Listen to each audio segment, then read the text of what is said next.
A América é um continente fascinante. Toda sua história e todos os lugares deslumbrantes são destinos de muitos viajantes. Hoje é relativamente simples utilizarmos um veículo e nos deslocarmos para os mais diversos lugares. Mas nem sempre foi assim. Você já parou para pensar como era possível chegar às mais diversas regiões sem as estradas? E como ligar este gigante continente de ponta a ponta e conectar os países por terra? Esse foi o desafio encarado por 3 corajosos brasileiros em 1928. Eles tinham o sonho de ligar as 3 Américas por uma imensa estrada, e foram os responsáveis por traçar a rota da rodovia Pan-Americana.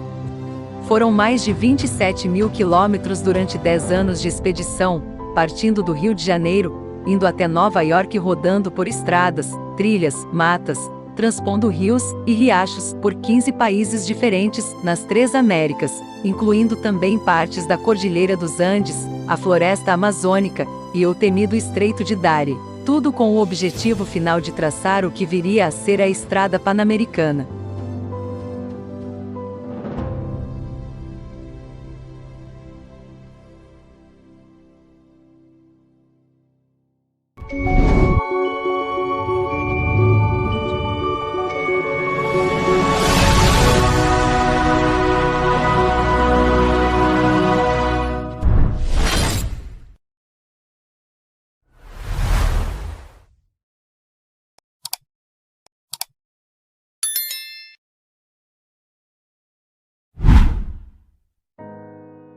Rodovia Pan-Americana. Os 3 brasileiros que desbravaram a América. A aventura pelas Américas começa na Conferência da União Pan-Americana, que foi realizada em Buenos Aires, em 1925. Neste evento, surgiu o interesse em realizar esse traçado que interligasse as 3 Américas. E a repercussão desse fato foi tão grande que motivou o projeto da expedição brasileira. Os expedicionários apresentaram o projeto ao então presidente do Brasil, Washington Luiz, que achou que seria uma realização possível e elaborou para eles um documento, o qual, se fosse apresentado em todos os governos dos países aos quais passassem, receberiam ajuda e auxílio naquilo que fosse necessário para o momento, e dessa forma prosseguir com a viagem.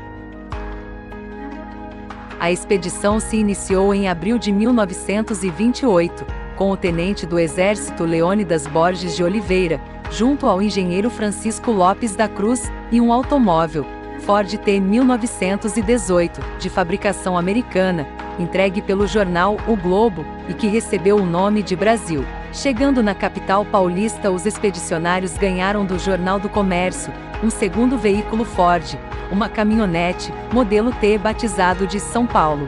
Foi durante a passagem da expedição pelo interior do estado de São Paulo que Mário Fava, mecânico, se juntou a Leônidas e Francisco.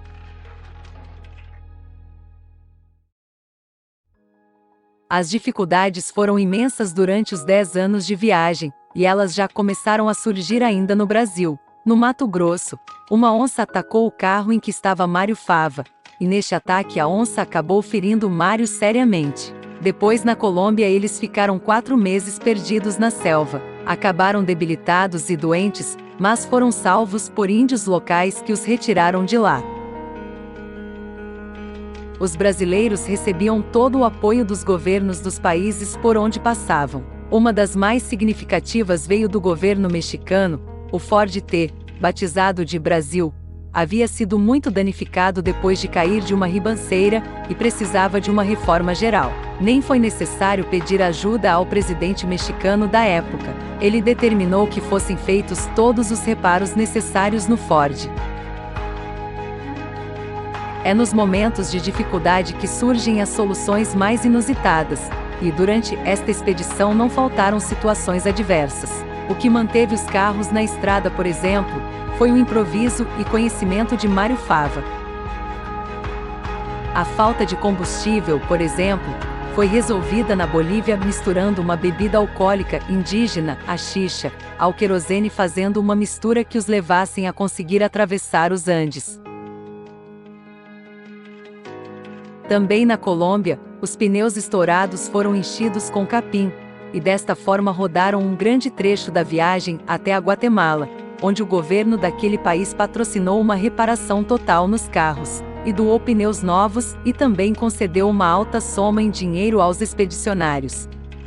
Houve também uma outra passagem em que foi preciso desmontar os dois veículos e colocá-los em uma balsa, atravessar o rio e remontá-lo em seguida. Foram ao todo 209 travessias de rio e muitos quilos de dinamite para abrir os caminhos da rota pan-americana. Por onde eles passavam, o exército recrutava homens que trabalhavam para servir e fornecer ajuda aos 3 brasileiros. Mas, então, como eles conseguiram atravessar a fronteira da Colômbia com o Panamá, o intransponível Estreito de Darien? Como vimos anteriormente, esta região, mesmo nos dias atuais, é extremamente complicada para se atravessar. Como eles fizeram para cruzar este trecho na primeira metade do século XX?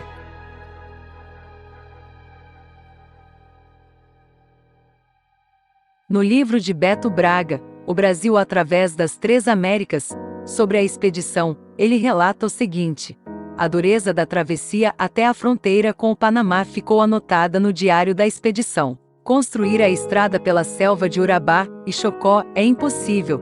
Para lograr chegar à fronteira do Panamá, cruzamos os rios puxados por bois e pequenos batalhões de homens. A região do atrato é tão pantanosa que o terreno, no seio da selva milenar, o chão pode tragar um automóvel inteiro. Mesmo com os avanços futuros da engenharia, a construção de pontes não será possível, pois se não bastasse o rio ser caudaloso, suas margens têm mais de 2 léguas de profundos pântanos. A única maneira que encontramos para atravessar tamanha escabrosidade foi desmontar os 2 automóveis e transportá-los em lombo de animais e de carregadores que nos auxiliam nesta jornada.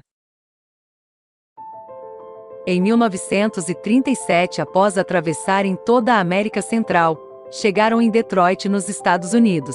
Lá eles foram recepcionados por Henry Ford, que chegou a desconfiar da originalidade dos automóveis, uma vez que eles não tinham a capota rígida. Entretanto, ao conferir os números de registro no motor, se constatou a originalidade deles. Ford então quis ficar com os carros e fez uma oferta aos brasileiros, a qual foi recusada pelo comandante Leônidas. Eles disseram que aqueles 2 veículos pertenciam ao povo brasileiro.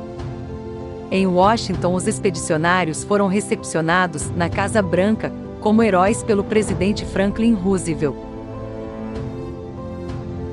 2 anos depois, com a missão cumprida, os brasileiros desembarcavam no Rio de Janeiro.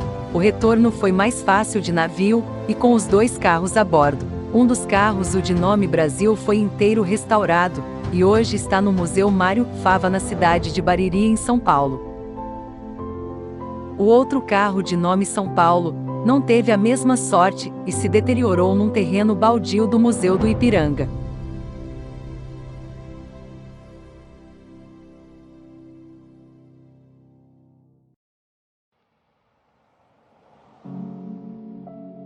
Atualmente, a rodovia Pan-Americana liga o Ushuaia ao Alasca e tem mais de 40 mil quilômetros. O comprimento dela é praticamente igual à circunferência da Terra.